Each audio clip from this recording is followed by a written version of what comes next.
ব্যাপক উৎসাহ ও উদ্দীপনার মধ্য দিয়ে রাজধানীতে প্রথমবারের মতো উদযাপিত হয়েছে বগুড়া ফেস্ট। শুক্রবার বনানীর বি ব্লক মাঠে বর্ণিল এই উৎসবের আয়োজন করে Bogura media and cultural society Dhaka.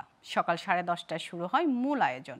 এ সময় বগুড়া ফেস্ট উদযাপন কমিটির আহ্বায়ক সাংবাদিক আতিকুর রহমান রুমন, কাজী আনোয়ার হোসেন, গ্লোবাল টেলিভিশনের chief news editor Ferdous Mamun সহ বৃহত্তর বগুড়ার গণমাধ্যম ও মিডিয়া ব্যক্তিত্ব, চলচ্চিত্র ব্যক্তিত্ব, সাংস্কৃতিক কর্মীরা অংশ নেন।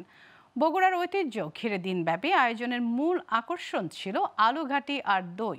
অনুষ্ঠানের গণমাধ্যম সহ বিভিন্ন অঙ্গনে অবদানের স্বীকৃতিস্বরূপ বগুড়ার 10 গুণীজনকে সংবর্ধনা দেয়া হয়।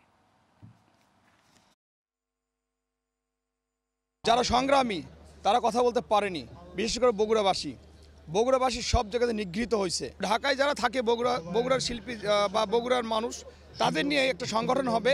এই সংগঠনের পরিধি ঘটানোর জন্য আজকে এই প্রোগ্রাম। আমাদের আঞ্চলিক গান, আমাদের আঞ্চলিক খাবার, আমাদের আঞ্চলিক যে সমস্ত স্থাপনা, সেগুলোর আদলে আসলে এই উৎসবটা আমরা করছি। দিন যত যাচ্ছে এই বিশ্বায়নের সাথে সাথে আমাদের মনে হচ্ছে যে আমাদের কালচারগুলো, আমাদের যে ঐতিহ্যর জায়গা বিষয়, এগুলো আস্তে আস্তে হারিয়ে যাচ্ছে।